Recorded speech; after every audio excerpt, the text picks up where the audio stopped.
మనం వాటిని కూడా ఒకసారి చూసుకున్నాము. ఇంత కొలస్సీలకు రాసిన పత్రికలోనే 3వ అధ్యాయంలో 18, 19, 20 వచనాలు చదువుకున్నాము. భార్యలారా మీ భర్తలకు విధేయులయుండుడి. భార్యలకు చెప్పే సూచన ఏంటంటే విధేయత కలిగిన జీవితాన్ని నువ్వు జీవించు.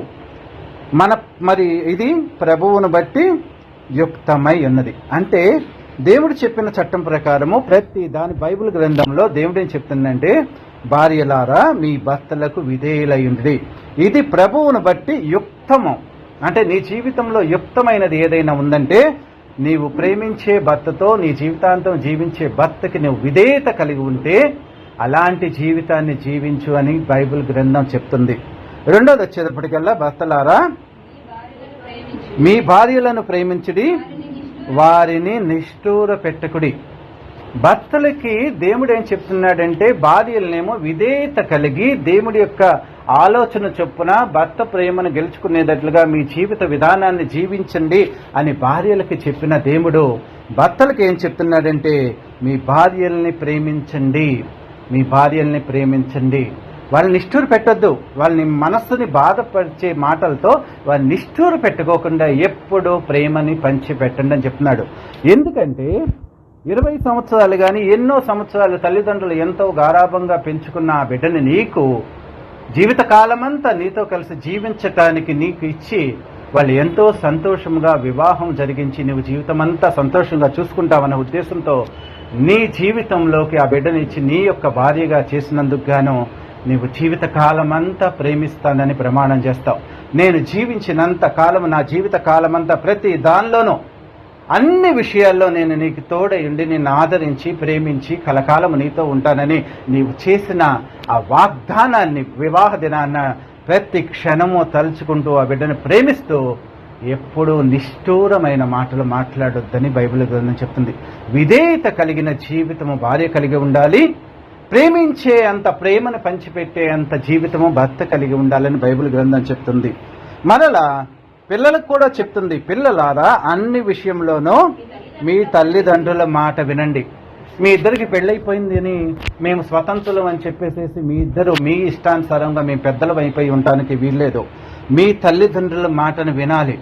అంటే మీరు జీవితకాలం అంతా ఎంత పెద్దోళ్ళైనా కానీ మన తల్లిదండ్రులకు మనం పిల్లలమే కాబట్టి వాళ్ళ యొక్క పెద్దల యొక్క సూచన నిన్ను ఇన్ని సంవత్సరాలు పెంచుకుంటూ కంటికి రెప్పలాగా చిన్ననాడే వదిలేస్తే మన యొక్క జీవితం ఏమిపోద్ది తల్లిదండ్రులు. కానీ కంటికి రెప్పలాగా నీకు యుక్త వయసే వచ్చే వరకు, లేకపోతే ఎంత కాలమైతే వాళ్ళతో ఉంటావో ఎప్పుడు వాళ్ళ ఇంటికి వెళ్ళినా కానీ కంటికి రెప్పలాగా తను తిన్నా తినకపోయినా నిన్ను ప్రేమగా తన యొక్క సంపాదనలో నుంచి తండ్రి ఇస్తాడు. తల్లి తన ప్రేమను పంచిపెడుతూ ఎల్లప్పుడూ నిన్ను కంటికి వాళ్ళు జీవించినంత కాలము నిన్ను ప్రేమించే మనసు తల్లిదండ్రులకు మాత్రమే ఉంటుంది. కాబట్టి వాళ్ళిద్దరిని ఎప్పుడు నువ్వు గౌరవించాల్సిందే, వాళ్ళకి లోబడి ఉండాల్సిందే అని బైబిల్ గ్రంథం చెప్తుంది. అంటే ఇది ప్రభువును బట్టి మెచ్చుకొనదగింది. ఎవరైతే తల్లిదండ్రుల్ని ప్రేమించే మనసు ఉంటుందో వాళ్ళని దేవుడు బహుగా ఆశీర్వదిస్తాడు. అది భూమి మీద నువ్వు దీర్ఘాయుష్మంతుడు వగునట్లు నీ తల్లిదండ్రులను సన్మానించమని ఆజ్ఞల్లో 4వ ఆజ్ఞగా దేవుడు 5వ ఆజ్ఞగా ప్రతి వ్యక్తికి పెట్టాడు. దేవుడు 10 ఆజ్ఞలు ఇచ్చాడు పాత నిబంధన గ్రంథంలో. అందులో తల్లిదండ్రుల్ని భూమి మీద నువ్వు దీర్ఘాయుష్మంతుడు లేకంటే నీ జీవిత కాలం అంతా ఆరోగ్యంగా సుఖ సంతోషాలతో జీవించాలంటే నీ తల్లిదండ్రులను సన్మానించాలి, ప్రేమించాలని చెప్తున్నాడు. అంటే తల్లిదండ్రులను ప్రేమించే పిల్లల్లాగా మనం ఉండాలి అని చెప్పి మనకు చెప్తున్నాడు. మళ్ళీ అక్కడే తండ్రులారా మీ పిల్లల మనసు కొంగకున్నట్లు వారికి కోపము పుట్టించుకోకుండా ఉండాలి. తల్లిదండ్రులు ఎలా ఉండాలి?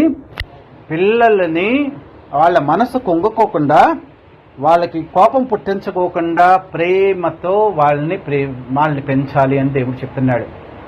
పిల్లల్ని ఎంతో ప్రేమతో పెంచాలి.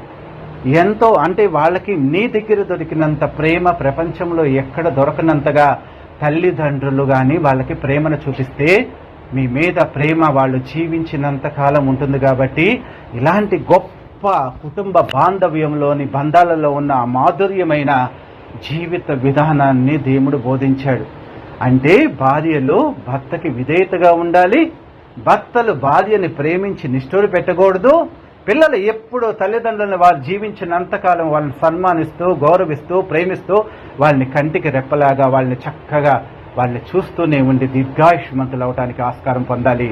తల్లిదండ్రులు పిల్లల్ని మనసును కష్టపెట్టుకోకుండా వాళ్ళకి సాధ్యమైనంత, వాళ్ళకి దేవుడు ఎంత ఇస్తే అంతలో వాళ్ళు చాలా ప్రేమగా అంటే ఇంకెక్కడ వీళ్ళిద్దరూ పంచిపెట్టిన ప్రేమ ప్రపంచంలో ఎక్కడో దొరకనంత అపురూపమైన ప్రేమని పంచిపెట్టాలని తల్లిదండ్రులకు చెప్తున్నాడు.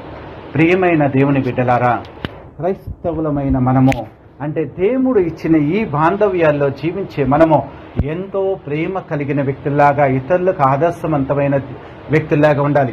ఇలాంటి బంధము ఒక ఇంట్లో ఉందనుకోండి, భర్తకు విధేయుడైన భార్య ఉంటుంది, భార్యను ప్రేమగా చూసుకునే ఒక భర్త ఉంటాడు, తల్లిదండ్రులను గౌరవించే అంటే రెండు పక్కల వీళ్ళ తల్లిదండ్రులని వాళ్ళ తల్లిదండ్రులని గౌరవించే కుటుంబం ఉంటుంది, పిల్లల్ని ప్రేమగా చూసే కుటుంబం ఉంటుంది. ఇలాంటి కుటుంబం ఒకటి ఉంటే ఆ కుటుంబం ఎంత సంతోషంగా ఉంటుందో మీరు ఆలోచించండి. అలాంటి గొప్ప నైతికమైన విలువలతో కూడిన కుటుంబాలని తయారు చేయడానికి దేవుడు ఈ యొక్క కుటుంబ బంధాలని ఏర్పాటు చేశాడు.